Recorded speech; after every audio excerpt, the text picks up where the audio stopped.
لا إله إلا الله.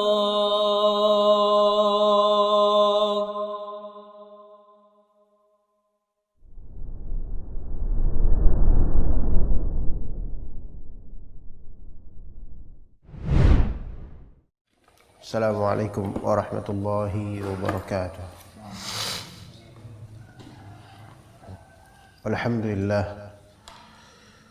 Alhamdulillahilladzi arsala rasulahu bil huda wa dinil haqq liyudhhirahu 'alad dini kullih. Wassalatu wassalamu 'alal mujtaba nabiyyina Muhammad wa 'ala alihi wa sahbihi wa man ittaba'al huda. Allahumma inna nas'aluka al-huda wat-tuqa wal-'afaf wal-ghina wa nas'aluka 'ilman nafi'a wa rizqan thayyiban wa 'amalan mutaqabbala. Allahumma inna na'udzu bika min 'ilmin la yanfa' wa min qalbin la yakhsha' wa min nafsin la tashba' wa min du'ain la yusma'. فإن أصدق الحديث كتاب الله وخير الهدي هدي محمد صلى الله عليه وسلم وشر الأمور محدثاتها وكل محدثة بدعة وكل بدعة ضلالة وكل ضلالة في النار. أما بعد, kita lanjutkan kajian kitab Iqtida' As-Siratil Mustaqim li mukhalafati ashabil jahim. Perkataan dari Syekhul Islam Ibnu Taimiyah dimulai dari wa aidan an Abi Malik al-Asy'ari Assalamualaikum. Ya, kita mulai dari situ insyaallah. Ya.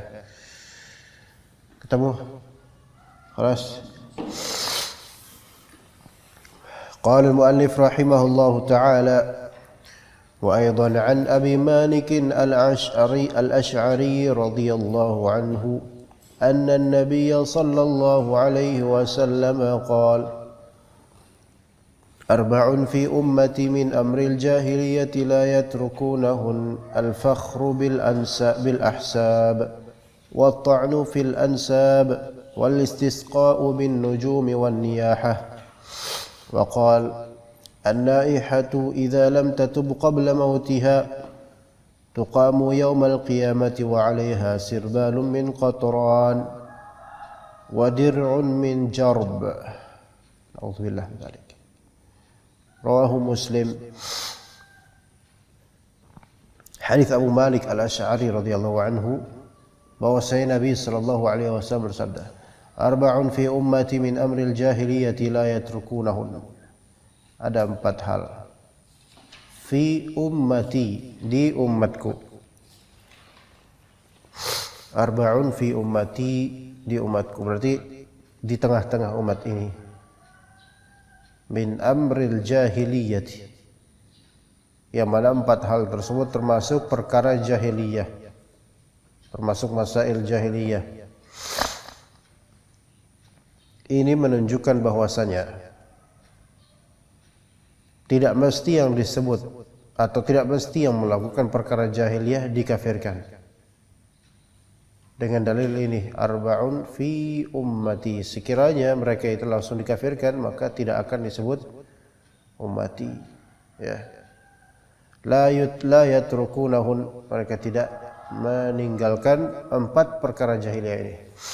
Yang pertama, al-fakhru bil ahsab, berbangga dengan ahsab, keturunan, dzurriyyah, keturunan, berbangga dengan keturunannya. Wa ta'nu fil ansab, dan mencela nasab-nasab orang. Ya, berbangga dengan anak cucu dan mencela nenek moyang orang. Wal istisqa'u bin nujum, meminta hujan ya, dengan wasilah nujum, lebih-lebih memintanya langsung kepada nujum. Ya, berwasilahkan nujum. wan niyahah meratapi mayat dengan melampaui batas. Wa qala an-naihatu idza lam tatub qabla mautiha. An-naihah, perempuan yang meratap jika tidak bertaubat sebelum mati perempuan tersebut, maka apa balasannya, ancamannya apa? Tuqamu yaumal qiyamah, dia akan dibangkitkan nanti di hari kiamat dalam keadaan wa 'alaiha sirbalun min qatiran, yaitu memakai pakaian dari qatiran, ter atau tembaga panas. Wa dir'un min jarb, dan juga akan mengenakan dir'. Kalau dir' itu biasanya pakaian besi, pakaian perang. Ya. Atau bisa juga dimaknai di sini selimut. Ya pakaian lah. Min jarab, yaitu kudis. Kudis. Ya, jarab itu kudis. Berpakaian kudis. Jadi kulit-kulitnya berkudis semua. Na'udzubillah min dzalik. Maka kata Abdullah bin Mas'ud dalam kitab Al-Bid'ah karya Ibnu Waddah, ya, asy-syubhatu kal jarab. Syubhat itu seperti kudis. Kenapa? Membuatnya gampang, menyembuhkannya lama, susah. Ya enggak? Antum bikin kudis gampang enggak? Lebih gampang lagi membikinkan buat orang kudis. Nah, itu lebih gampang, mengkudiskan orang. Tusuk aja. Ya, korengin, sek gitu. Korengin aja, bikin koreng. Jadi jarab itu koreng atau kudis gitu loh. Nah,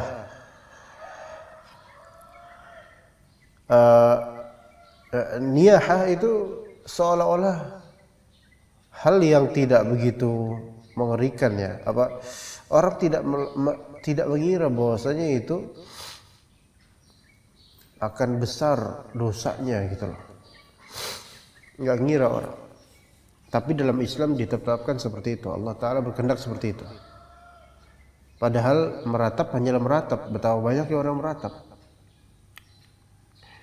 Tetapi di balik meratap itu ada beberapa faktor. Di antara faktor terbesarnya adalah tidak terima dengan takdir Allah Ta'ala. Ya, atau menggugat Allah Ta'ala sebagai pemberi takdir. Nah, ini di antara faktor. Dan itu khawatirnya itu jurang kekufuran bagi orang tersebut. Ditakbirkan oleh Nabi kita SAW an-naihatu di sini bukan di sini bukan menunjukkan golongan atau jenis, bukan menunjukkan golongan seperti salafiyah, syafi'iyah, bukan. Ya, bukan tak untuk menisbatkan golongan, bukan. Tetapi wallahu alam, globalnya ia melakukan niyahah perempuan. Laki-laki itu melakukan niyahah, ya lucu lah. Enggak kebayang Pak Neman. Gimana? Ya Masya Allah. Gimana enggak kebayang Pak. Enggak niyahah aja, dengernya aja udah sedih dengar suara antum Pak, apalagi kok niyahah, ya kan? Ya, laki-laki enggak perempuan biasanya. Ya. Dan bagi sebagian orang itu wajar niyahah itu gitu loh. Sampai berkabungnya itu menjelek-jelekan, mengusut faktornya, Masya Allah, sampai nggak berhenti dia. Ya. Jadi niyahah ini merupakan apa? Niyahah merupakan hasil dari bisa jadi tidak terima dengan takdir, cinta dunia, pendek pikiran. Kemudian kata Ibnu Taimiyah rahimahullah, "Dhamma fil hadithi man da'a bi da'wal jahiliyah." Rasulullah SAW dalam hadis ini mencela man da'a bi da'wal jahiliyah, orang yang menyeru dengan seruan jahiliyah. Wa akhbara anna ba'da amril jahiliyati la yatrukuhu an-nasu kulluhum. Dan Rasulullah SAW mengabarkan bahwa sebagian perkara jahiliyah itu tidak bisa ditinggalkan oleh semua orang secara global. Zaman liman lam yatrukuh, ini sebagai celaan untuk orang yang terhadap orang yang tidak mau meninggalkan perkara jahiliyah tersebut. Jadi meskipun perkara-perkara jahiliyah ini akan selalu ada pada umat ini, tapi tidak ada hujah bagi antum untuk tidak mau meninggalkannya. Melainkan antum harus meninggalkan perkara tersebut ketika mendengar hadis ini. Jangan pernah beralasan bahwasanya kan Rasulullah sudah mengabarkan umat kita tuh seperti ini gitu. Banyak yang melakukan perkara jahiliyah, jadi saya nggak apa-apa dong. Nggak tetap apa-apa.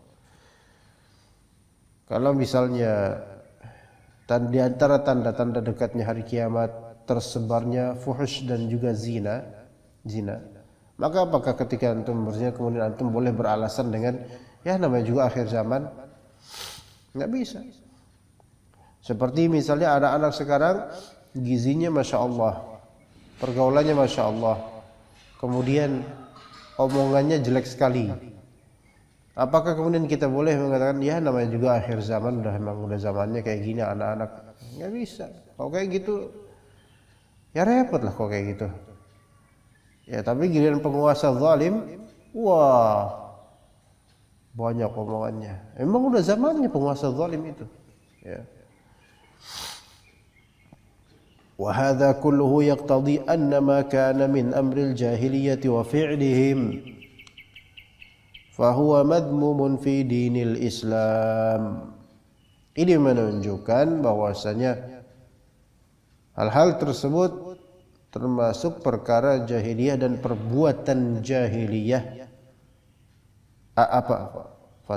Yang menunjukkan bahwasanya apapun yang termasuk perbuatan jahiliyah atau perkara jahiliyah fahuwa madmumun fi dinil Islam. Segala hal yang ternisbatkan kepada jahiliyah maka pada asalnya itu madmum dalam agama Islam. Paham?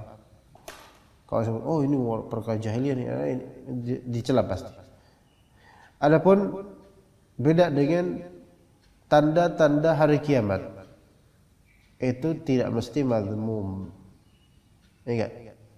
Walaupun biasanya konteksnya mazmum, tercela. Ya. Tersebarnya pena dan kertas misalnya. Tercela enggak itu? Enggak, itu nisbi. Bisa tercela, bisa enggak? Enggak. Iya. Tapi kalau misalnya banyaknya pembunuhan, tercela enggak? Tercela. Tapi alamatus sa'ah tidak semuanya tercela, enggak semuanya bisa tercela secara syar'i, enggak semuanya. Ya. Adapun kalau misalnya jahiliyah semuanya tercela. Makanya sebagian dari orang yang hijrah di antara kita bilang, "Ana dulu waktu masih masa-masa jahiliyah," kan bilang gitu. Pasti tercela enggak masa-masa jahiliyah itu? Tercela. Ana dulu waktu masih masa-masa jahiliyah ada ngaji ke ustadz kibar. Lah kan lucu. Terus sekarang kalau itu aja jahiliyah, sekarang apa? Ifritiyah gitu. Ya pasti jahiliyah tercela. Jadi ya mungkin hal yang mamduh, ya mukarram itu disebut jahiliyah. Ya karena jahiliyah bertentangan dengan kemuliaan. Wa illa lam yakun fi idhafati hadhihi al-munkarati ila al-jahiliyati dhammun laha. Kalau misalnya enggak gitu, maka kemudian kenapa ada penisbatan kemungkaran-kemungkaran kepada jahiliyah ini? Ya, kalau misalnya ternyata Rasulullah SAW menyebutkan arba'un fi ummati min amril jahiliyati la yatrukunahunna. Kalau ini bukan sebagai dzam, pencelaan terhadap jahiliyah, lalu apa coba? Ya, ngapain Rasulullah SAW sebut? Padahal ini hal-hal yang jelek semua nih. Wa ma'lumun anna idhafataha ila al-jahiliyati kharaja makhraja dzam. Dan termaklumi bahwasanya idhafah yaitu penisbatan penyandaran kepada jahiliyah ini adalah kharaja makhraja dzam. Maksudnya di sini terbit sebagai terbitan pencelaan, terunsurkan pencelaan di sini, maklum, khalas maklum. Enggak usah ditafsir-tafsirkan hal yang menyimpang dari maksud. Wa hadza ka qoulihi subhanahu wa ta'ala wa la tabarrajna tabarrujal jahiliyatil ula. Dan janganlah kalian wahai perempuan bertabarruj, berhias dan bertingkah laku. Sagunin maf'ul mutlaq. Ya, tabarrujal jahiliyatil ula. Seperti sikap dan berhiasnya jahiliyah, orang jahiliyah di masa lalu. Ya. Penyinggungan oleh Allah Ta'ala terhadap al-jahiliyah, tabarrujal jahiliyah. Ini dalam hal dzam atau tidak? Dzam, mencela. Fa inna fi dzalika dzamman litabarruj. Dalam perkataan ini ada pencelaan untuk tabarruj.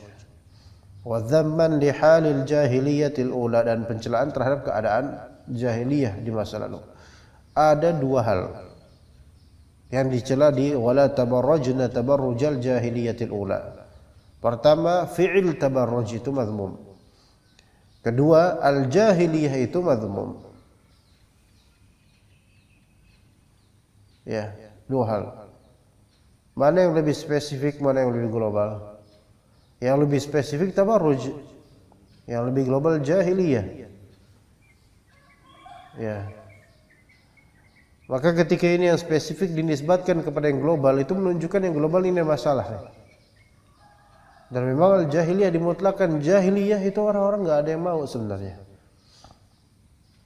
Tapi kadang sebagian dari orang, mereka justru secara esensi menyetujui jahiliyah dan lebih pro kepadanya tanpa dikemas dengan sebutan jahiliyah. Di antaranya kalau di Indonesia kaum tradisionalis. Ya, kaum tradisionalis. Ya, atau aliran Nusantara. Nah, itu pengen tuh ke jahiliyah tuh. Ya. Ke penyembahan terhadap selain Allah. Kesyirikan itu semua adalah masail jahiliyah, umur jahiliyah. Sebagian dari orang-orang Mesir, mereka berlagak modern, liberal, plural. Kemudian mereka enggak mau back to Nabi Muhammad SAW, back to sunnah, kembali ke sunnah, ngapain? Kemudian orang-orang yang mau kembali ke sunnah, mereka juluki sebagai roji'i. Apa roji'i? Orang terbelakang. Kolot, katrok. Ya. Tapi kemudian mereka membanggakan nih negeri Fir'aun. Mesir, negeri kita nih negeri Fir'aun. Gitu. Orang jahiliyah di zaman Nabi saja itu masih lebih junior jahiliyahnya dibandingkan jahiliyah Fir'aun. Ya enggak?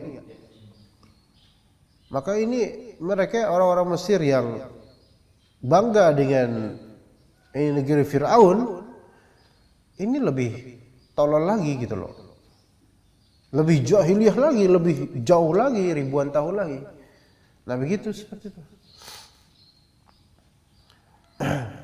Sebagian dari orang Indonesia, hatta mereka Muslim, sebagian dari kita nih kaum Muslimin, ada yang lebih membanggakan candi-candi, ya kan?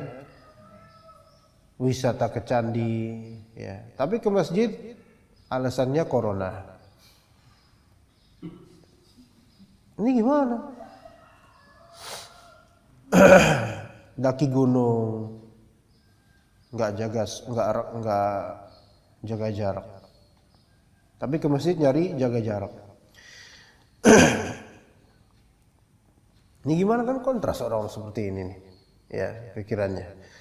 Istahwadha alaihimus syaitan. Ya, syaitan menguasai pikirannya gitu loh. Sehingga dan di antara metodologi syaitan untuk menyesatkan manusia adalah qiyas ma'al fariq.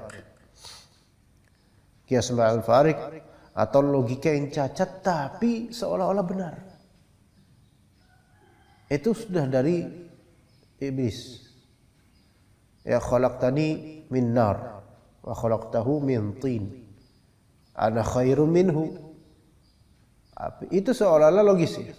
Kalau antum dengan pemahaman telanjang dari tadabbur dan tafakkur, antum akan mengira bahwa api itu lebih baik daripada tanah. Padahal tanah itu sifatnya apa? Membangun, konstruktif. Api destruktif, beda. Enggak? Padahal tanah itu apa? Dia down to earth, tenang. Adapun api itu kenapa? Tanah itu kan selalu di bawah. Dia diterbangin oleh apapun nanti ujungnya pasti ke bawah. Tapi kalau api, kalau antum lihat selalu lahapnya selalu ke atas. Karena karakter tanah itu down to earth, karakter api itu meninggi. Ya. Seolah-olah memang hebatan api, tapi enggak. Enggak. Ya. Nah, logika cacat itu diwariskan ke seluruh syaitan dan yang mengikuti syaitan. Kemudian di antara talbisnya untuk orang zaman sekarang, kita daripada kembali ke sunnah Nabi SAW, kita itu tradisi nenek moyang kita gitu loh. Tradisi kebudayaan lokal, kearifan lokal.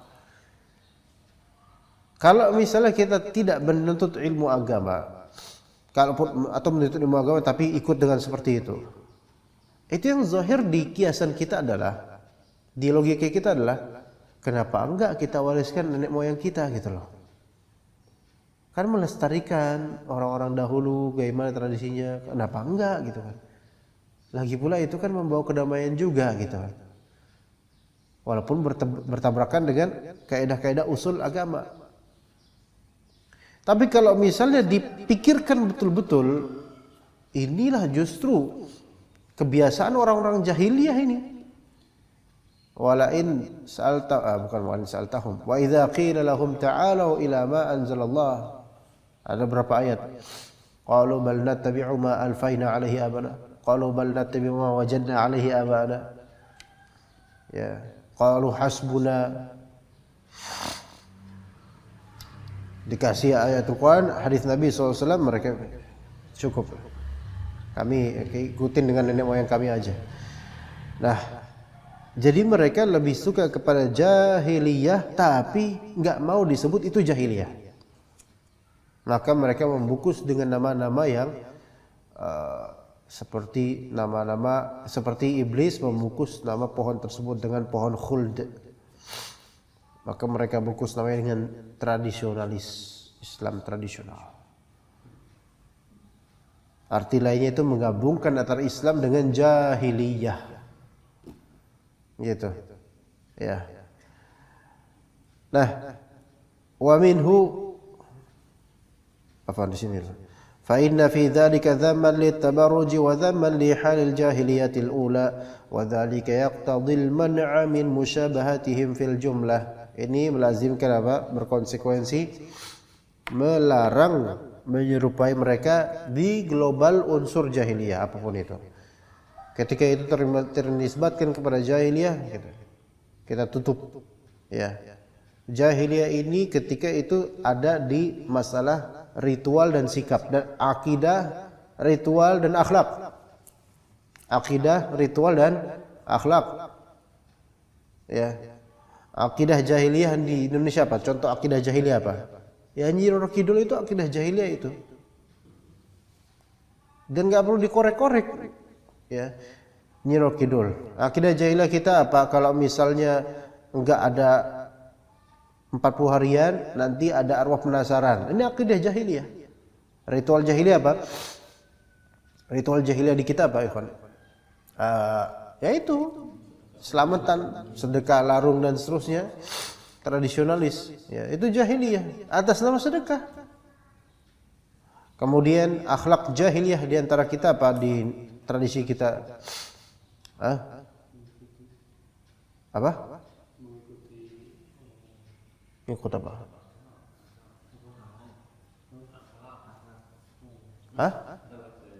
Apa? Mengikuti cara orang-orang. Mengikuti cara orang kafir. Kayaknya jawaban apa itu? Apa yang bisa Anda lempar ya? Gitu. Sikap jahiliyah. Membanggakan nasab memang ada di kita. Yang di kita di Indonesia. Ada. Kayak gimana tuh? Oh iya, keturunan Pajajaran misalnya, keturunan ini. Salaman? Enggak. Tapi kan kebablas sekarang dengan ibu dengan ini juga kan. Apalagi juga paling kalau di daerah. Salaman gitu. Ya. Sama siapa? Sama ipar, sama ini. Gitu. Kadang kan jadi kalau kita nggak salaman tuh jadi gimana? Tapi emang ini disebut jahiliyah nih? Enggak. Sebut jahiliyah enggak kira-kira ini cocoknya? Enggak yang lebih parah dari itu deh.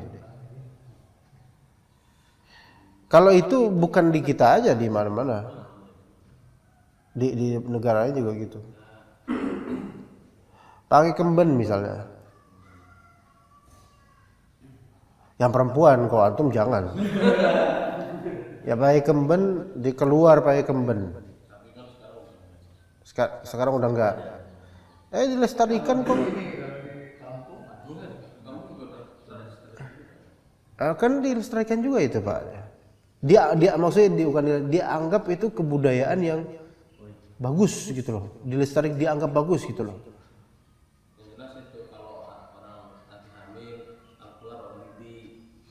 Keluar maulidi. Janur juga termasuk janur. Enggak maksudnya bikin janur pas mau nikahan itu? Iya, itu masih. Di Kerangan bukannya masih banyak tuh. Apa masang-masang di pohon-pohonnya itu? Nah, itu termasuk ya. Itu karena ada akidah di balik itu kan? Ada.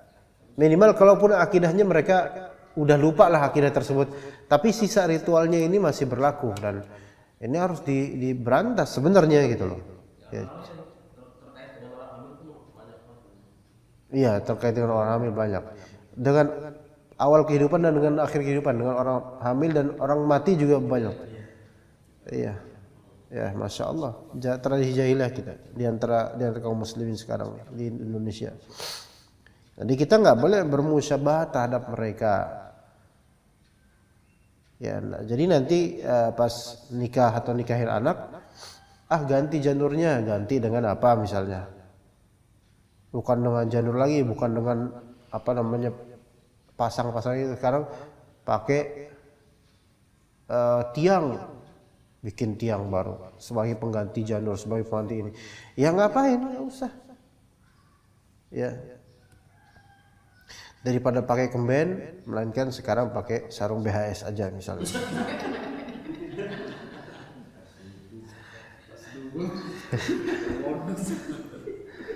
Ana gak bermaksud jualan beneran. So, mencontohkan karena kan namanya Ana kan keseharian di situ, jadinya ya pikirannya ke situ gitu loh.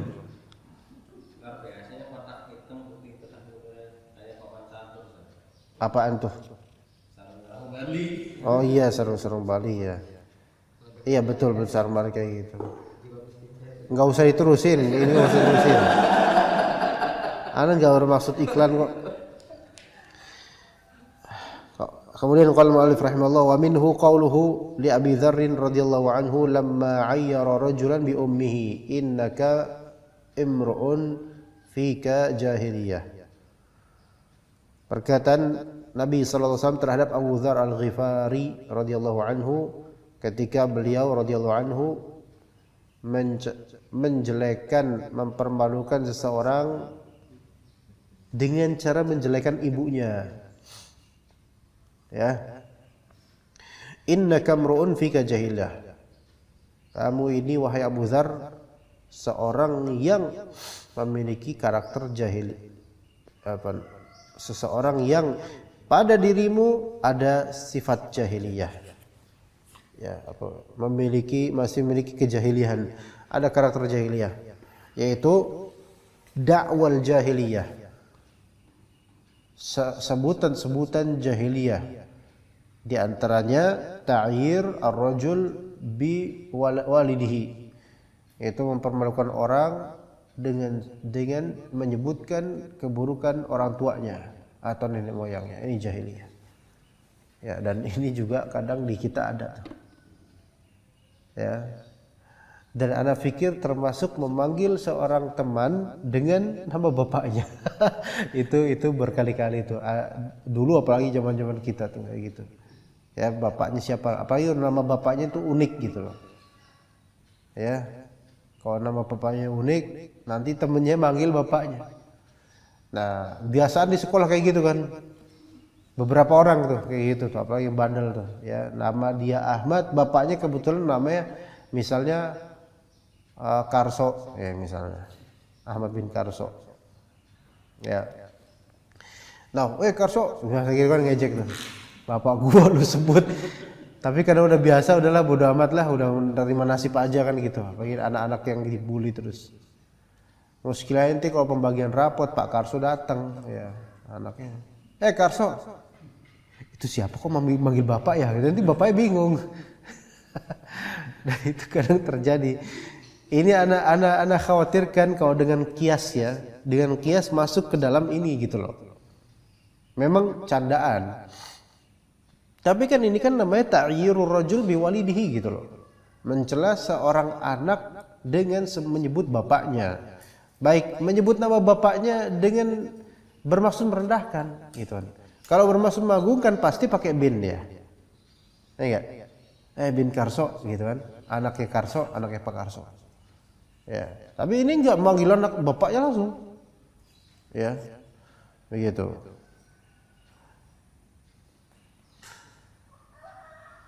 Jadi itu termasuk sikap jahiliyah yang ada pada Abu Dzar Al-Ghifari radhiyallahu anhu, dan itu Rasulullah SAW tegur.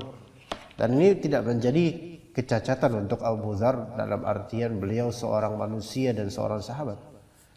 Ya, kita di sini hanya mempelajari bahwa itu tidak baik. Ya, jadi Abu Dzar lagi berselisih sama orang.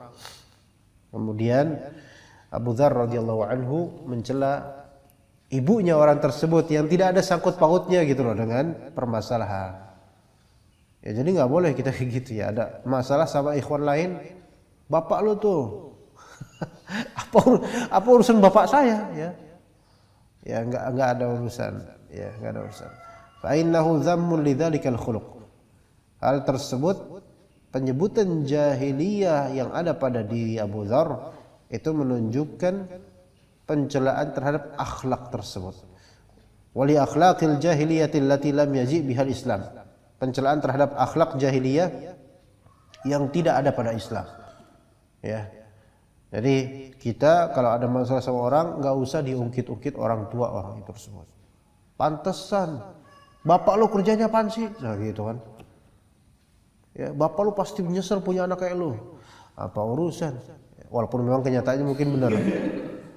Ya, tapi nggak usah ngomong tentang bapak orang lah.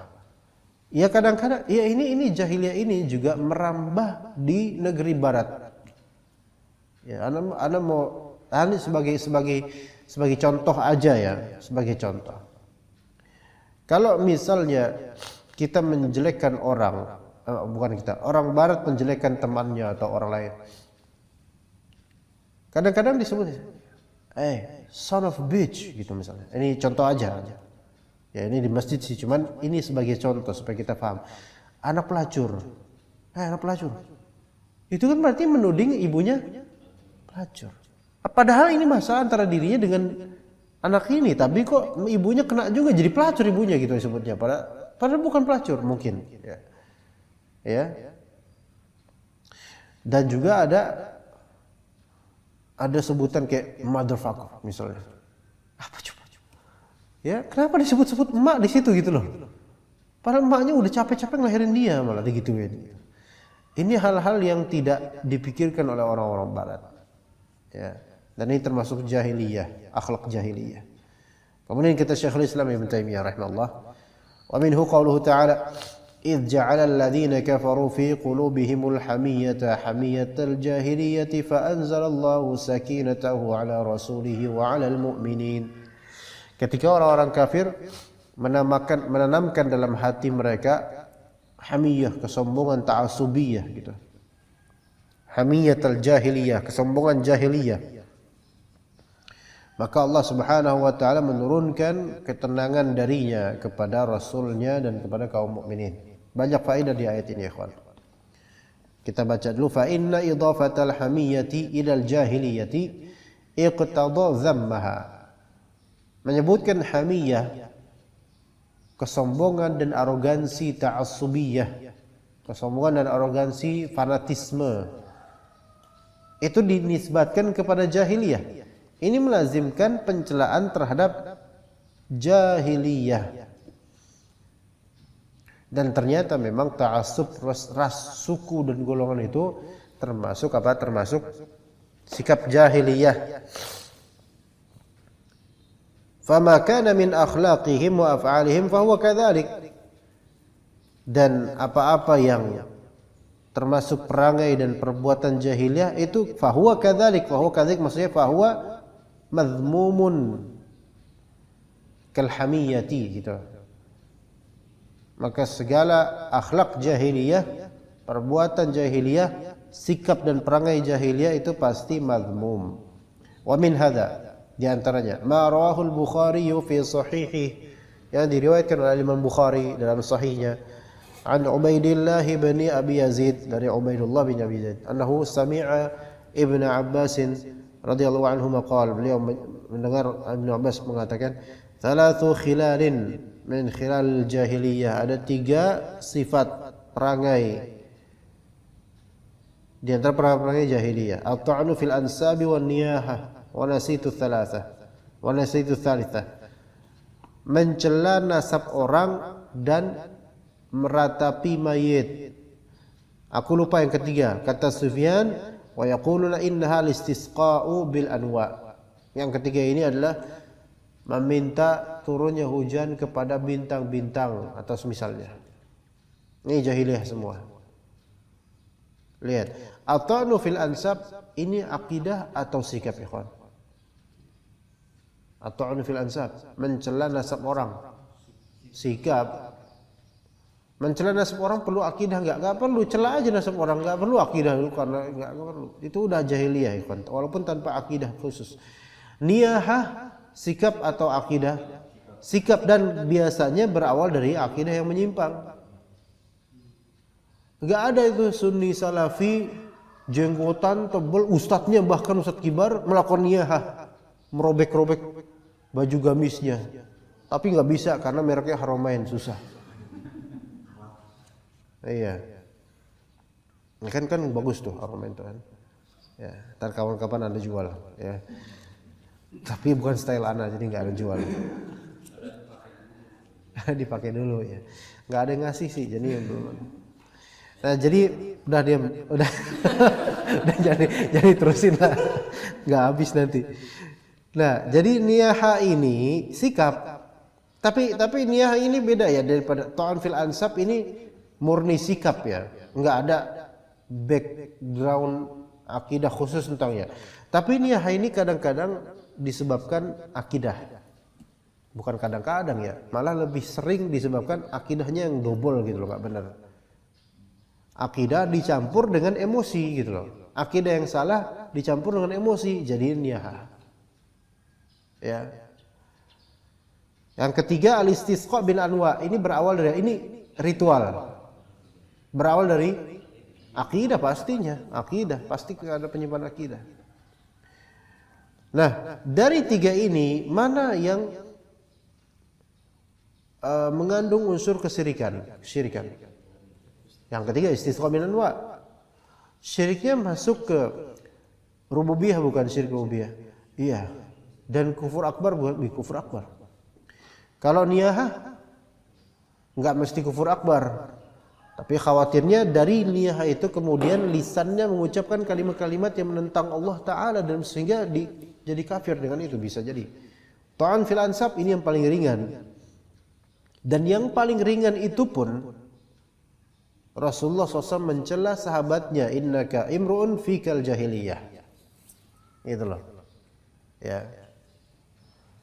Maka kita boleh ketika kita melihat ada orang yang melakukan ritual kesyirikan, ini jahiliyah nih. Budaya jahiliyah ini. Ya. Dan kemudian kita melihat ada teman kita datang ke candi-candi tertentu, maka kita bilang, antum itu lebih suka ke situs-situs jahiliyah. Sahih nggak kita bilang gitu? Sahih. Boleh nggak kita ziarah candi? Nggak boleh. Nggak boleh, haram. Tapi Ustaz, Anda mau dakwahin orang, antum dakwahin orang buat ke masjid aja. Antum aja coba ke masjid. Nggak usah ke tempat-tempat itu. Ya. Oke lah kalau memang mau dakwahin bener fadol ya. Kalau memang bisa ya, karena itu kan markas nih, ngapain antum ke sana? Ya. Ziarah Gunung Kemukus, ngapain antum ke sana? Mau ikutan ritual dah. Ritual enyak-enyak itu, ya. Gunung Kemukus, tahu Gunung Kemukus? Pernah dengar itu enggak? Enggak usah. Nanti searching.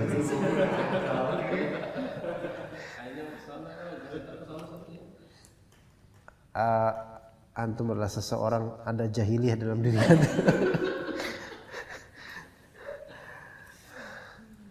Nah, hati-hati. Jadi sebagian perkara jahiliyah itu konsekuensinya menanggalkan akidah.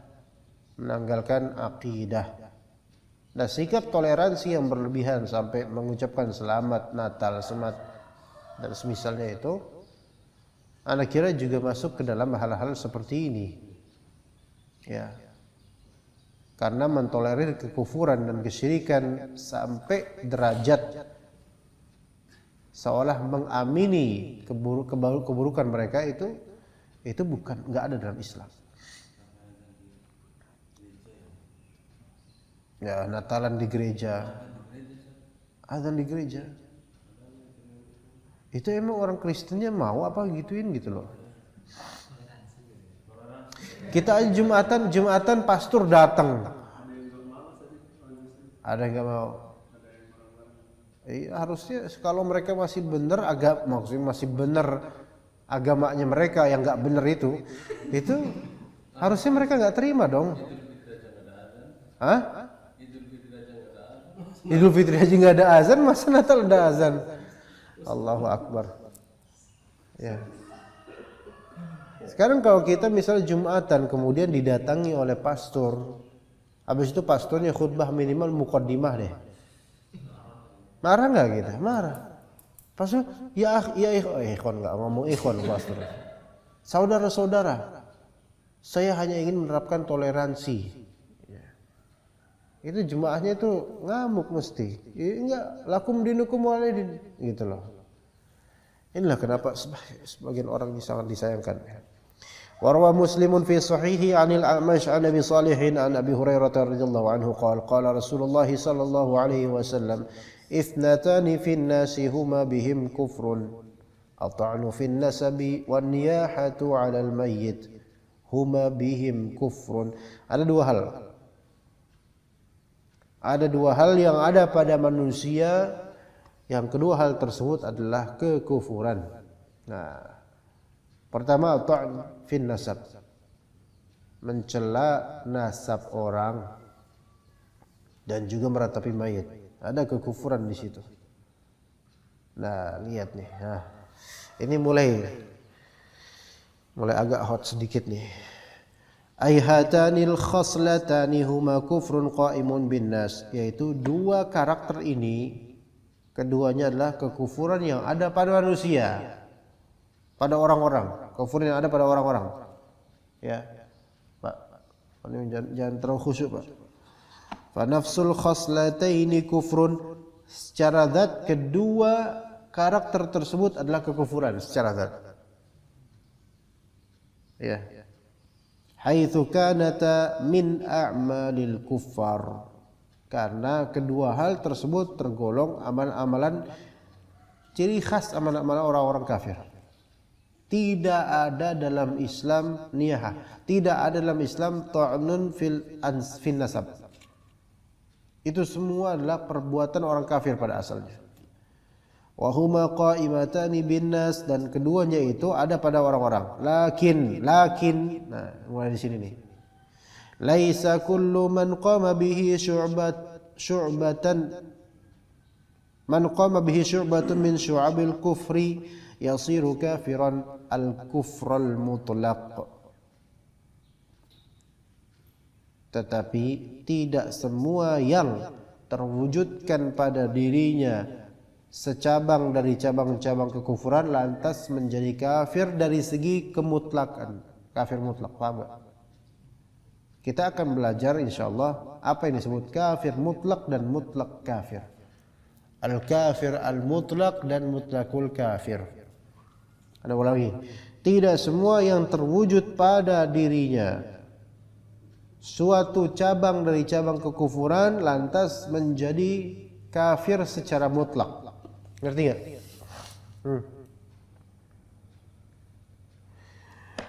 Sekarang ta'an fil ansab itu ta'an fil nasab, mencela orang tua teman itu termasuk ta'an fil nasab gak? Itu kata Nabi huma bihim kufrun, itu kekufuran. Ya. Seorang muslim yang melakukan hal seperti itu, apa lantas kemudian langsung kita cap dia kafir secara mutlak kafir? Enggak. Dengan dalil apa? Pertama dengan dalil Abu Dzar Al-Ghifari, innaka mru'un fikal jahiliyah. Kamu mencela mak orang, ibu orang, ini adalah perbuatan jahiliyah. Ada kejahilian di dirimu. Rasulullah mentakbirkan dengan apa? Untuk mentakyin orang ada jahiliyah dalam dirimu. Enggak bilang Anda ada kekufuran sehingga kamu kufur, enggak. Ya. Dan perbuatannya Abu Dzar ketika itulah perbuatan orang kafir bukan? Dan khoslah tersebut ta'an fin nasab itu adalah khoslah kufriyah. Tapi tidak semua yang menunaikan atau melakukan terwujud pada dirinya khoslah kufriyah lantas dia menjadi kafir al-kufur mutlak, kufur mutlak. Paham kufur mutlak maksudnya apa? Nanti ada lebih jelaskan lagi. Hatta taquma bihi haqiqatul kufur, sampai terwujud pada diri orang tersebut hakikat kekufuran. Yaitu hakikat kekufuran yaitu kekufuran yang menjadikan seorang pelakunya itu dijuluki kufur secara mutlak, kafir secara mutlak. Kama annahu laisa kullu man qama bihi syu'batun min syu'abil iman yasiru mu'mina. Tidak semua orang yang melakukan salah satu cabang dari cabang-cabang iman lantas menjadi mukmin secara mutlak. Paham gak ikhwan? Misalnya seorang kafir dia puasa dengan alasan toleransi. Ya. Lagi-lagi toleransi. Puasa diupload di YouTube puasanya dia dan bukanya dia, bahkan dia menafkahi para shaimin. Ya, dan shaimah. Ya, shaimahnya banyak di TV ya. Nah, langsung bangun. Dengar shaimah langsung bangun.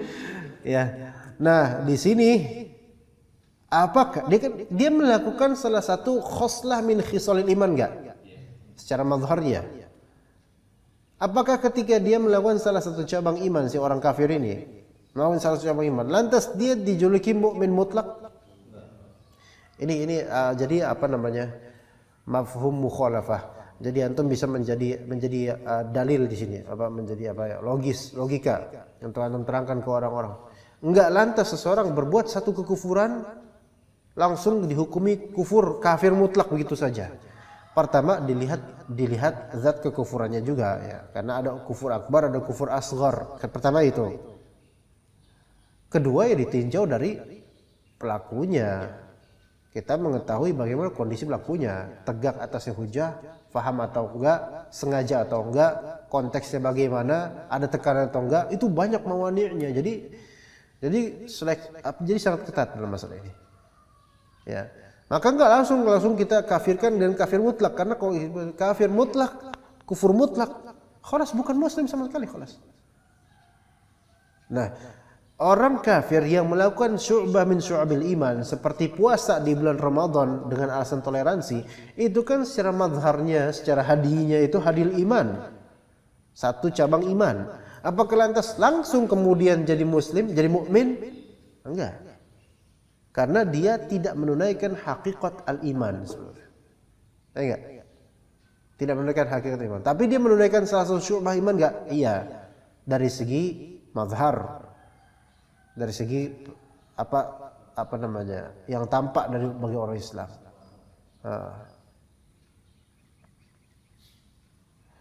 Nah,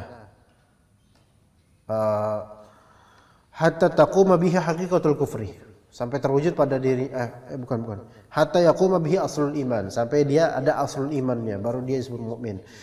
Wa farqun bainal kufril mu'arrafi bil lami wa baina kufrin munakkarin fil itsbati. Ngerti enggak ya anak tulis anak baca? Anak ringkas sedikit supaya lebih paham. Farqun, ada perbedaan antara al-kufril mu'arrafi bil lam dengan kufrin munakkarin fil itsbat. Beda antara dua sebutan kufur. Pertama, kufur yang di alif lam ta'rifkan dengan lam, al-mu'arraf bil lam, al-kufr dibedakan dengan kufur munakkarin fil itsbat, kufur yang dinakirahkan dalam konteks itsbat. An-nakirah dalam konteks itsbat menunjukkan apa? Mutlaq. Ya, taib. Al-kufur al-mu'arraf bil lam menunjukkan am. Ini paham enggak di sini? Dari segi usul fikihnya. Jadi suatu isim yang dita'rifkan dengan al bisa itu umumnya bisa am, bisa am. Kalau isim dinakirahkan dalam konteks itsbat biasanya apa ikhwan? Mutlak. Nah, nanti kita pahami. Kalau kufur mu'arraf bilam kayak gini, seperti kata Nabi SAW, laisa bainal abdi wa bainal kufri aw syirki illa tarkus salah. Ya. Tidaklah ada yang memisahkan antara seorang hamba dengan kekufuran atau kesyirikan kecuali meninggalkan salat. Taib. Di sini al-kufr di dalam hadis ini mu'arraf bil lam. Ini menunjukkan al-kufr al-mutlaq atau mutlaqul kufr, ikhwan. Al-kufr al-mutlaq atau mutlaqul kufr. Al-kufr di sini. Taib. Orang yang Anda jelas nih. Laisa bainal abdi wa bainal kufri illa tarkus shalah.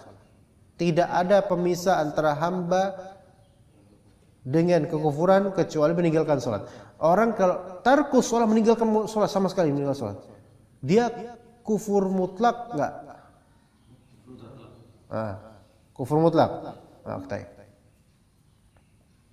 Arti dari kufur mutlak berarti apa? Al-kufur mutlak artinya apa berarti? Sama sekali kufur, betul-betul kufur, khalas, tidak mukmin ya. Oke, itu namanya al-kufur al-mutlaq. Apakah orang yang melakukan suatu perkara yang merupakan mutlaqul kufur kemudian menjadi al-kufur al-mutlaq? Ya, gimana? Agak muter gitu. Apakah seseorang yang melakukan suatu mutlaqul kufur dengan suatu perbuatan mutlaqul kufur lantas langsung disebut al-kufur al-mutlaq? Tidak.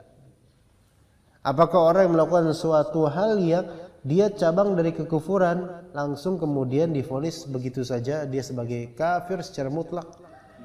Enggak. Oke. Yakin? Masya Allah. Wa baina kufrin munakkarin fil itsbat. Baik.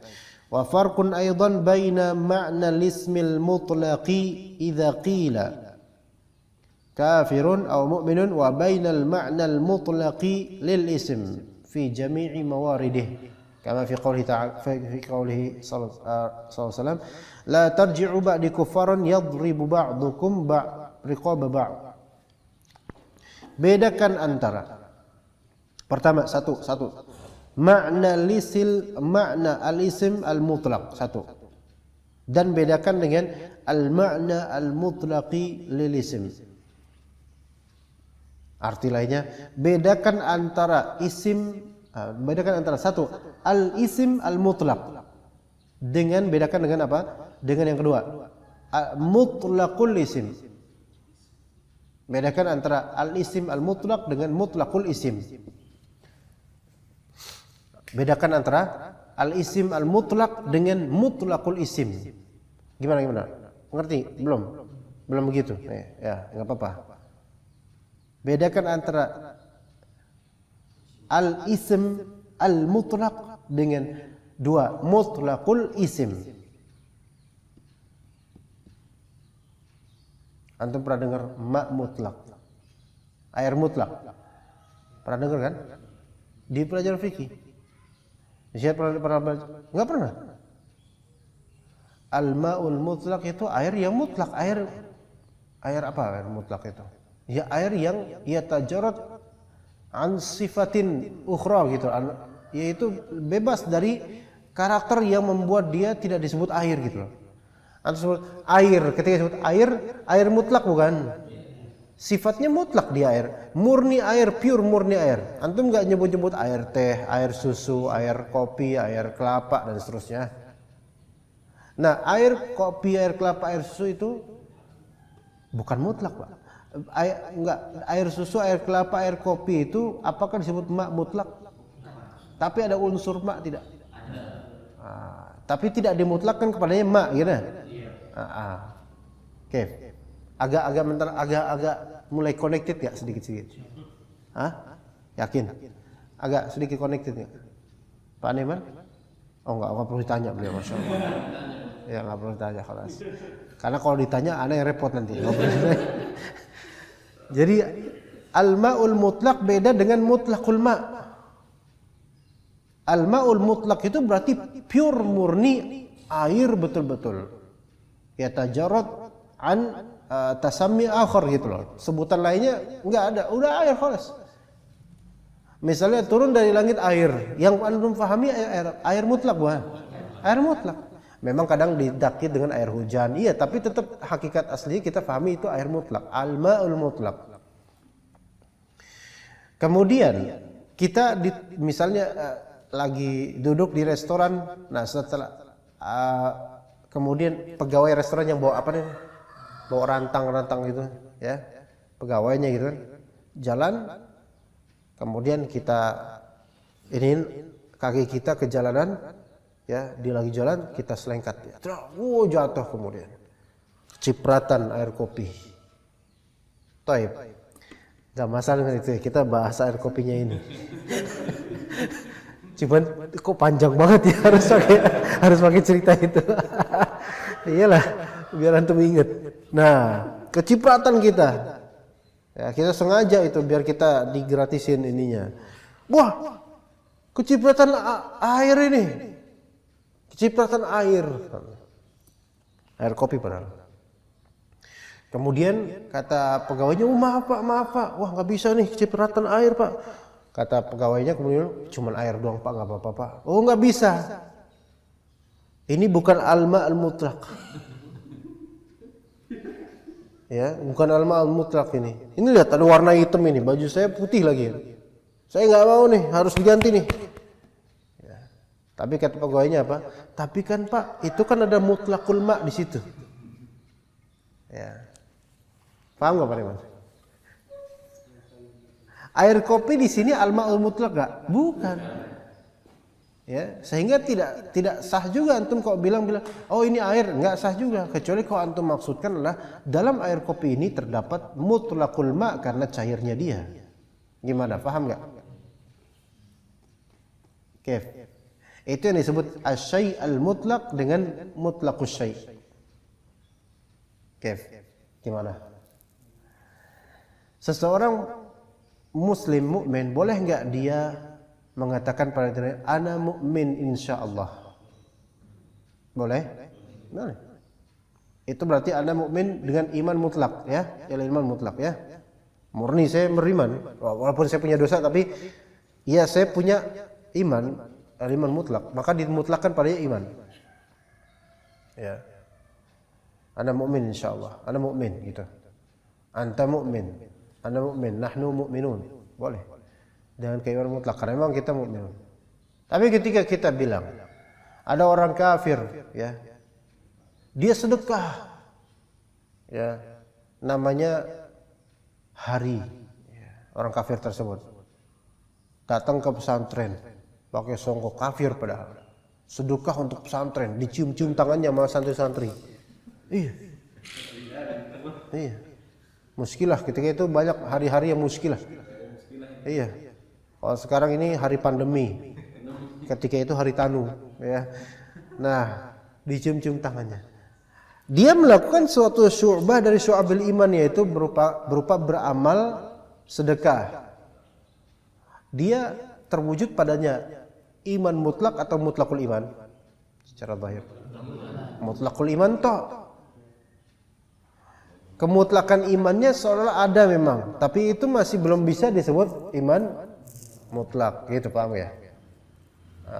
Seperti itu, ikhwan. Itu bedakan antara syai' mutlak dengan mutlak syai'. Ya, dan orang yang aslinya iman, mukmin, dia melakukan mutlakul kufur, tidak lantas mukmin ini berubah menjadi kafir mutlak.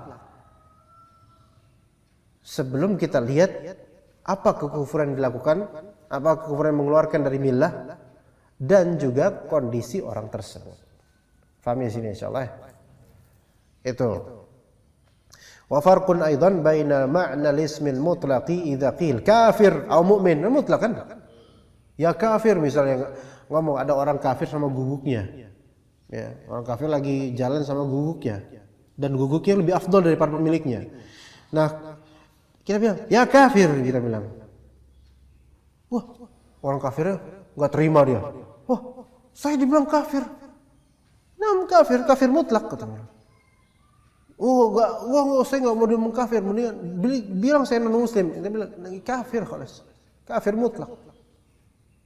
Iya. Kemudian dia memberikan kepada anjingnya makanan. Seolah di sini zahirnya ada mutlakul iman enggak? Seolah-olah.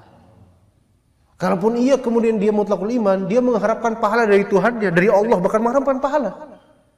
Tapi dia tidak menunaikan aslul iman. Iya, dalam perbuatannya itu betul dia memang melakukan mutlakul iman, enggak. Kafir mutlak. Karena sesuatu yang merupakan mutlakus syai' tidak melazimkan terhukumi sebagai syai' mutlak. Seseorang ketika melakukan mutlakul iman tidak melazimkan untuk dia iman mutlak, untuk dia enggak bisa. Kita bilang yang tadi saya kafir, sekarang status berubah ya mukmin, enggak layak diberikan penobatan seperti itu. Ya begitu juga dengan orang-orang yang mukmin melakukan suatu kekufuran, bahkan kufuran yang kharij minal millah begitu. Itu enggak bisa digeser dari status mukminnya dia sebelum, kecuali kalau tertegakkan padanya hujjah, enggak ada lagi pawani'nya, baru kita bilang ini kafir antum khalas. Ya. Begitu. Contoh melakukan disertasi doktoral misalnya, atau apa hukum halal zina misalnya, ya kan?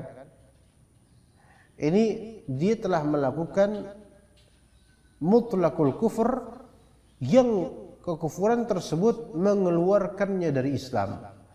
Dan kita lihat apakah tegak pada hujah atau tidak. Ternyata memang orang yang berilmu dan seterusnya udah paham dan memang mentang agama Islam, menyerang agama Islam. Maka kemudian kita katakan untuk dirinya dia mendapatkan al-kufur al-mutlak.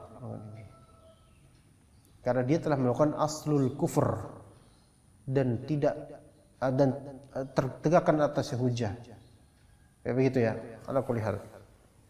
Wa bainal ma'na al-mutlaq lil ism fi jami' mawarid. Jadi ada makna isim mutlak yang disebut tadi isim mutlak, yaitu iman mutlak, kufur mutlak, ma' mutlak, wa bainal ma'na al-mutlaq lil ism, dan antara makna mutlak untuk isim.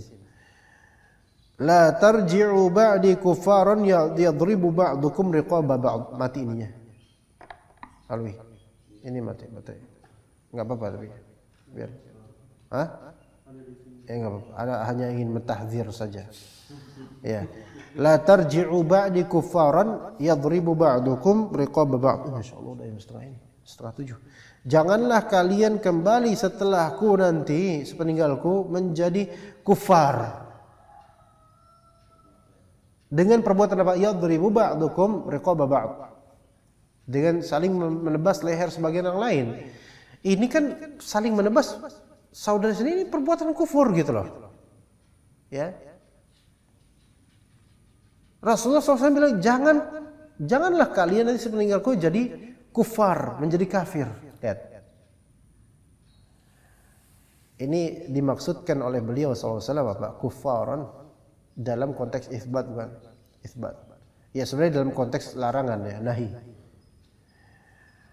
Tapi artinya adalah darbu riqab ba'd itu adalah amal kufur isbat. Nah, di sini mutlaqul ism, mutlaqul kufur atau makna mutlak al-kufur.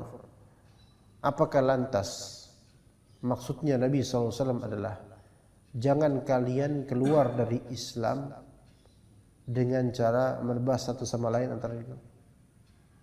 Ini menjadi dalil bagi orang-orang Syiah yang menyatakan bahwa Muawiyah itu kafir karena memerangi siapa? Ali bin Abi Thalib dan lain-lainnya. Dan seterusnya. Ya, jadi maksudnya Nabi SAW di sini adalah mutlaqul kufur. Karena darbu riqab ba'd itu mutlaqul kufur. Bukan dimaksudkan oleh beliau alaihi wasallam lantas orang-orang ini menjadi kafir. Sekarang setelah persembahan Nabi, ada nggak kaum muslimin perang satu sama lain sampai bunuh-bunuhan? Ada? Ada, baik karena masalah agama atau masalah politik atau masalah harta. Apakah lantas dikafirkan dengan hadis ini? Enggak. Ada kemudian di antara bukan ikhwan, ada di antara masyarakat kita gara-gara harta waris saudara membunuh adiknya. Tapi apakah saudara ini kafir dia? Kafir mutlak. Tapi apa yang termasuk amalan kekufuran? Tapi kemudian kata Nabi SAW, sibabul muslimi fusukun wa qitaluhu kufrun. Kufur apa di sini ikhwan? Mutlakul kufur. Tidak melazimkan langsung kufur mutlak. Nah gitu ya. Faqauluhu, perkataan Nabi SAW, yadribu ba'dukum riqaba ba'd. Tafsirul kuffar fi hadzal mawdi' wa haula'i yusammuna kuffar. Mereka disebut oleh Nabi SAW kufar, tapi tasmiyah di sini tasmiyah muqayyadah. Tasmiyah yang diikat. Jadi bukan tasmiyah mutlaqah. Ya, walaupun yang disebut mutlaqul kufur, tapi tetap jadinya kekufuran yang bukan mutlak, melainkan muqayyad. Tasmiyah muqayyadah wala yadkhuluna fil ismil mutlaq. Tidak masuk mereka ini yang membunuh satu sama lain tidak langsung masuk dalam isim mutlak, yaitu kufur mutlak jika dikatakan kafir atau mukmin. Sebagaimana perkataan Allah Subhanahu wa taala, mimma indafiq. Khuliqa mimma indafiq. Manusia diciptakan dari air yang muncrat. Ma indafiq, ma. Airnya, air. Tapi ini air yang muqayyad dengan dafaq, dengan karakter muncratnya, yaitu maksudnya apa? Air mani. Tapi ketika antum melihat nih misalnya, di sini ma sammal maniya, Allah Taala menyebut mani itu ma. Tapi ma di sini apakah ma mutlak atau mutlakul ma muqayyadah? Ma muqayyadah. Tasmiyah muqayyadah. Ya enggak? Walam yadkhul fil ismil mutlaq, tidak masuk ke dalam isim al-ma al-mutlaq. Ya, air mani ma mutlaq bukan? Lah bukanlah ya, mau ngawur kalau misalnya gitu. Haitsu qala falam tajidu ma'an fatayammamu. Kalian tidak menemukan air sehingga kalian bertayamum. Wudu dengan air mutlak bukan? Dengan air mutlak. Coba segini. Wudu dengan apa? Wudu dengan air. Taib. Sekarang seseorang kemudian mengeluarkan air maninya. Ya. Dan ternyata air mani berceceran di teras. Ayo wudu. Tuh ada air tuh.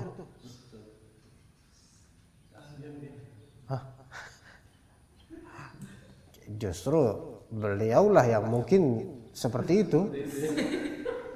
Kalau yang lain kan punya. Ini juga kayak anu udah nikah belum? Hah? Belum, antum dikelilingi dua orang belum nikah.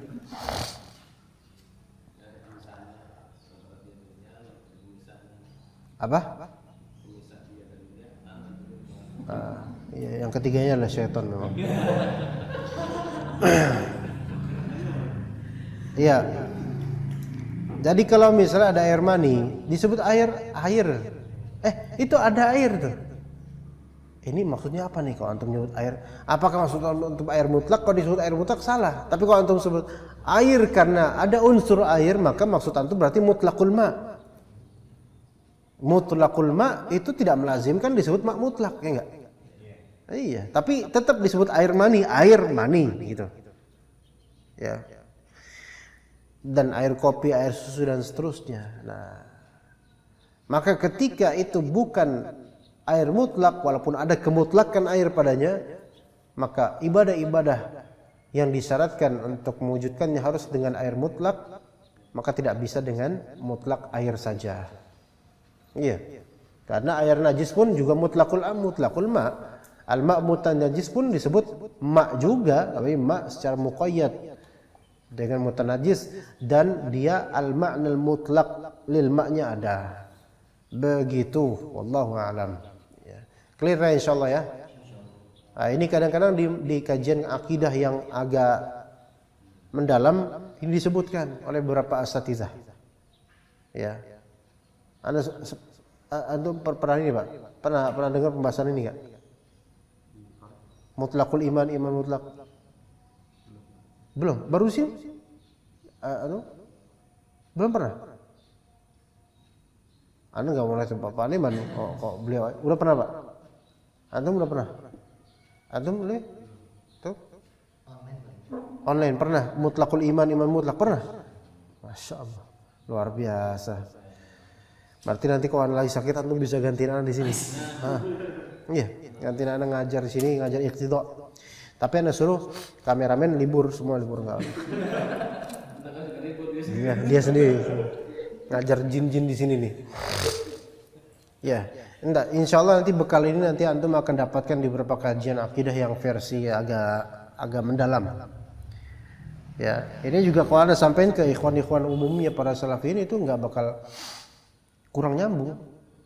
Tapi kalau diusahakan insya Allah bisa nyambung insya Allah. Ana akan mengajarkan nanti di beberapa tempat.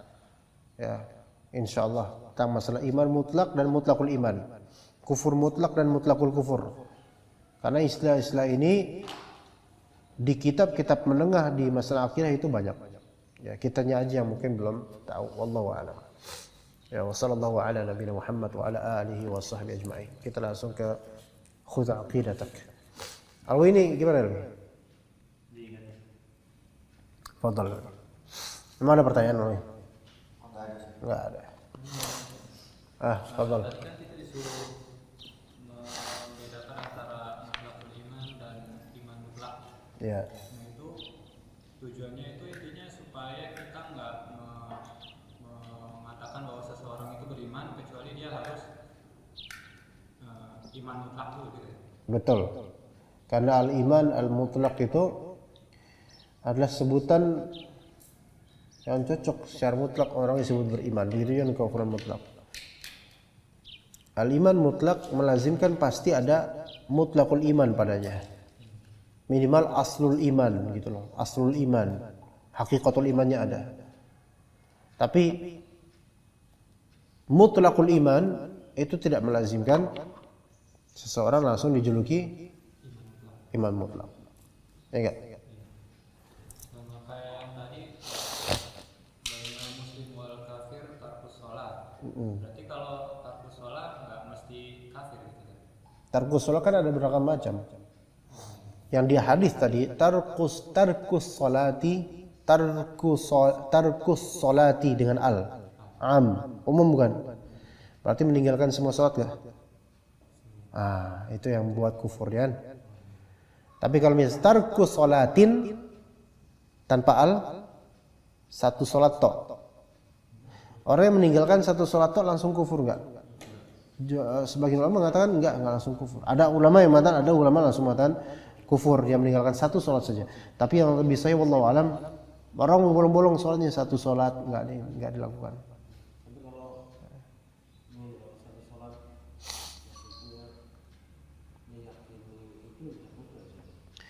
Meyakini wajibnya salat enggak kufur.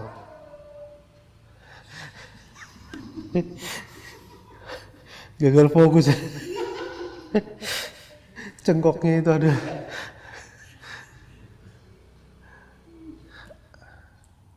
Kalau meyakini wajibnya sholat, kalau meyakini wajibnya sholat dan dia tarkus sholati tammatan kufur dengan hadis tadi, ya kan? Ya, karena itu hadisnya tarkus sholati, as-sholat di sini istighraq semua sholat, dan dimaksudnya istighraq ini sholat fardu. Kalau dia melakukan sholat sunnah dan gak pernah sholat fardu, tetap dia kufur. Karena ibrahnya ini tarkus sholat, ketika as-sholat am itu maksudnya adalah fardu. Wa aqimus sholat maksudnya fardu. Terus kalau misalnya kata Nabi sallallahu alaihi wasallam, man taraka sholatan atau kama qala Nabi sallallahu alaihi wasallam, apa ya? Ana lupa ya. Di kitab Syarah Mumti dijelaskan itu. Beliau rahimahullah Syekh Utsaimin menyebut mentafsir seperti itu. Meninggalkan satu sholat saja itu tidak melazimkan kufur, kecuali kalau dia menganggap sholat itu enggak wajib atas dia. Dan dia tidak ada uzur untuk menganggap seperti itu gitu loh. Kalau orang baru masuk Islam menganggap sholat subuh itu enggak wajib karena berat, mungkin syubhat, enggak ngerti dia, ini enggak langsung kafirkan. Gitu. Ya, sebagian sholat yang difardukan oleh ulama selain sholat lima waktu, sebagian ulama lainnya enggak memfardukan, enggak mensunahkan. Hanya mensunahkan. Contoh sholat Id, sebagian mewajibkan kan. Tapi dalam konteks sholat ini yang farqu baina ini bainal abd wa bainal kufur ya, tarkus shalah. Shalah ini maksud adalah sholat fardu yang disepakati, yaitu 5 waktu. Adapun sholat Id misalnya, mazhab Hanafi mewajibkan sholat tahajud, ya apa qiyamul lail wajib. Bukan tahajud. Witir. Witir itu wajib bagi mazhab Abu Hanifah.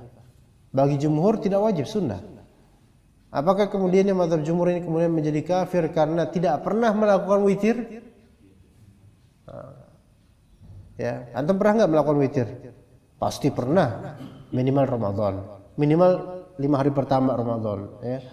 Witir pernah gitu. Jadi yang dimaksud sholat fardu ya. Oh ya. Misalkan ada yang orang berilmu itu menghina tentang syariat Islam, terus siapa yang berhak mengkafirkan itu?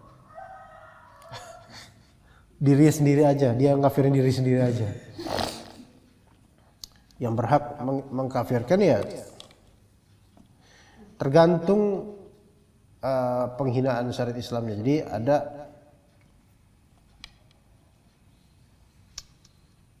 fatwa sebagian ulama, Anda baca kapan ya, udah lama sih. Itu kalau penghinaan tersebut penghinaan untuk masalah yang zahirah, bukan khafiyah, dan tidak ada syubhat tentangnya, dan itu juga orang yang berilmu mengucapkannya dengan keadaan sadar dan ikhtiar dia, maka dari alim sampai awam itu boleh mengkafirkannya. Bukan masalah khafiyah ya. Masalah khafiyah itu kadang masalah yang karena masalah istinbat dalil. Ya, masalah qara'in ya, itu ada indikator lain. Atau masalah yang zahir. Ya, masalah yang zahir nampak bagi umum orang, tapi walaupun dia alim, cuma beberapa kaidah mazhabnya dia melazimkan seperti itu. Adapun yang menghina maksudnya melecehkan di sini, dilihat melecehkannya apa dulu. Kalau melecehkannya benar-benar dalam artian memang bukan bercanda, ya, melainkan serius, maka orang awam pun nggak masalah mengkafirkan dia. Iya, bukan bercanda ya. Kadang kalau misalnya melecehkan bercanda, kayak misalnya cingkrangan, dianggap apa? Banjir, ini melecehkan orang alim bahkan, maka ini tidak langsung kita kafirkan, nggak langsung kita kafirkan, karena kadang-kadang bercanda itu ceplosan ya. Tapi ya kalau orang yang terdekatnya harusnya ditegur ya. Ya kadang, dan bisa jadi terjadi pada diri kita, yang ini kita tahu tentang ilmu ini, cuman kadang bercandaan kita itu ya menjurus kepada kekufuran. Ya, itu bisa terjadi, bisa sangat bagi orang alim maupun kita-kita ini. Ya, adapun kalau emang dia bukan bercanda, dia emang serius menghina ini gitu loh. Menghina saya cadar. Iya, dan ana serius ini cadar ini dan seterusnya. Nah, seperti yang dikatakan SAS misalnya. Orang makin berjenggot makin goblok misalnya. Ini langsung dikafirkan enggak? Enggak langsung dikafirkan. Padahal jelas ya, jelas. Dan dia nggak bercanda, mungkin nggak bercanda gitu. Ngapain bercanda diliput kayak gitu bercanda. Tapi dia ada alasan mengatakan seperti itu. Maka ini nggak langsung kita kafirkan. Ya, dia mungkin nggak bermaksud untuk menghina Nabi SAW atau nggak bermaksud untuk menghina syariatnya, bukan. Tapi karena ada perkataan ulama zaman dulu yang atau saintis yang mengatakan seperti itu dan dia condong ke pendapat itu. Walaupun kita katakan ini adalah perkataan kufur. Ini adalah mutlakul kufur. Ini berbahaya dan dia alim jauh daripada kita tentang keilmuannya itu di atas kita gitu loh. Lantas siapa yang kafirkannya? Sebelum dikafirkan ya kita perhatikan dulu ini nggak langsung dikafirkan memang. Baik alim maupun awamnya nggak langsung kafirkan dia karena ada berapa hal. Ada istinbat dan ada qawaid dan ada pemahaman yang memang salah. Cuman dia menganggap itu benar, maka kepintaran dia ini tidak benar dalam hal ini gitu loh. Wallahu a'lam. Jadi banyak rinciannya ikhwan. Yalah kita nggak usah. Di jam segini lapar. Ini baca ini aja. Emang pertanyaan dari siapa? Di YouTube. Oh, siapa yang nanya? Coba apa itu? Panjang nggak? Tergoda juga ada nih untuk menjawab. Susah nggak pertanyaannya? Jadi bertanya Ustaz, Iya. kalau laki-laki yang sudah tahu hukum sholat berjamaah di masjid tapi tanpa uzur selalu sholat di rumah, itu bagaimana hukumnya? Maksiat, hukumnya bermaksiat dia. Kalau dia tahu dan meyakini sholat untuk laki-laki itu di masjid kemudian tanpa uzur syar'i dia tetap di rumah, dia bermaksiat. Tingkatan maksiatnya beda-beda ya. Apakah dia cuma sekali-kali toh atau dia emang nggak pernah mau sholat di masjid atau gimana, beda-beda. Jadi dia mukmin asin namanya, beriman tapi bermaksiat, begitu ya. Dia punya iman, dia beriman iman mutlak tapi dia ditakyid juga dengan adanya maksiat. Ya begitu, wallahu alam. Jadi nggak boleh seperti itu. Ya bukan hanya sholat berjamaah, apapun yang kita tahu kewajibannya, kita tahu ya kita wajib menunaikannya. Kalau enggak berarti kita bermaksiat. Baik, kita lanjut. Kita khudz aqidah sebentar aja insyaallah 30 menitan.